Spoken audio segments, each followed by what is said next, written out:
So hello dear, आज लेकर के आ गए हैं क्लास 10 मैथ से चैप्टर 6 त्रिभुज से थेल्स प्रमेय के बारे में।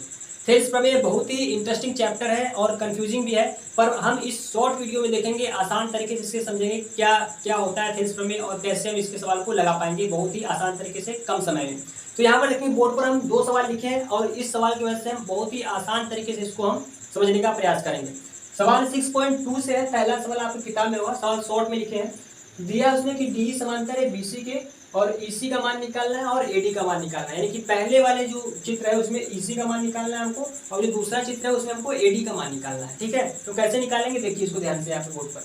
जैसे कि आप देखेंगे यहाँ पे हमारा पहले समझते हैं सर थेल्स प्रमेय होता क्या है, पहले इसको समझ लेते हैं। तो मैं आपको समझाता हूँ अच्छे से कि थेल्स प्रमेय क्या होता है। जैसे यहाँ पे अगर हमारा ये एक त्रिभुज बना है भाई साहब इस प्रकार से और इसको काटते हुए और रेखा जा रही है इस प्रकार से। ठीक है, अगर हमको एक इसमें दो मुख्य बातें होती है। पहला क्या होता है, ये जो हमारी ये वाली रेखा है जो अदर है, यानी कि तीन भुजाओं को छोड़कर जो चौथी रेखा इस काट रही है, अगर ये भुजा इस तीसरी भुजा के समांतर ये हमको पहले से दिया है, जैसे इस सवाल में दिया है यहाँ पे क्या दिया है कि डी समांतर है बीसी के, डी समांतर है बीसी के, डी समांतर है बीसी के, यहाँ आपको दिया है।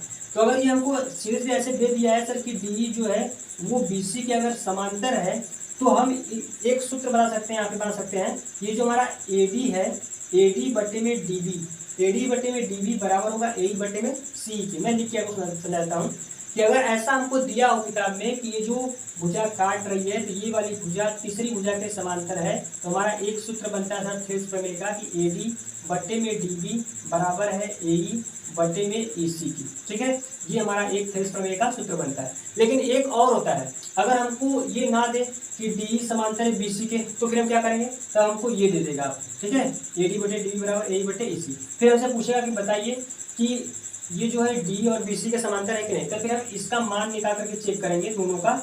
जैसे अगर इसका मान यानी कि मान लें बट्टे में यहाँ पे क्या है, एडी का मान 4 दे दिया सर और इसका 8 दे दिया। ठीक है, और इसका 1 दे दिया और इसका 2 दे दिया, तो हम यहाँ पे रखेंगे मान 4/8 बराबर 1/2 इसका। ठीक है, तो 4 एकम 4, 4 दूनी 8, 1/2 बराबर 1/2। अब इसमें यहाँ पे क्या आ गया, मान बराबर आ गया। अगर जैसे इसका मान अगर बराबर आ गया तो फिर हम कह सकते हैं कि डी समांतर है बीसी की। ठीक है, तो दो तरीके होते हैं। पहला तुमको वो खुद बता देगा कि डी समांतर है बीसी के, तब हम ये सूत्र लगाएंगे। लेकिन अगर हमको वो नहीं बताया, हमसे वो पूछ लिया बताइए डी समांतर है बीसी के है कि नहीं, तब वो चारों का मान दे देगा आपको, इसका भी मान देगा, इसका भी मान देगा, इसका भी और इसका भी, सबका मान देगा आपको। फिर अब क्या करना है, इसी सूत्र पे रख करके उनका मान रखना है और देखना है कि इसका मान इसके मान के बराबर आ रहा है कि नहीं। अगर मान बराबर आएगा ऐसे तो हम बोल देंगे कि डी समांतर है बीसी के, अगर मान बराबर नहीं आएगा तो बोलेंगे डी समांतर बीसी के नहीं। चलिए इसको समझते हैं, सवाल को और अच्छे समझ में आएगा आपको। तो देखेंगे अभी पहला सवाल है, हमारा पहला सवाल बोर्ड पर है कि दिया इसमें कि ए बी सी, और यहाँ हमको दिया है डी समांतर है बीसी की।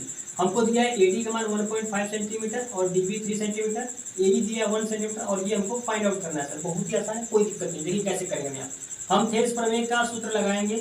थेल्स प्रमेय का हम सूत्र लगाएंगे यहाँ से। तो हमारा सूत्र क्या आता है सर कि एडी बटे में डीबी बराबर एई बटे में ईसी। ये ऐसा कब होगा, क्योंकि हमको दिया है कि डीबी समांतर है बीसी की। ठीक है, तो एडी का मान रखिए, एडी का मान क्या है 1.5, डीबी का मान क्या है 3, एई का मान है सर 1, ईसी का मान हमको नहीं पता, इसी को फाइंड करना, कोई दिक्कत नहीं, निकाल लेंगे।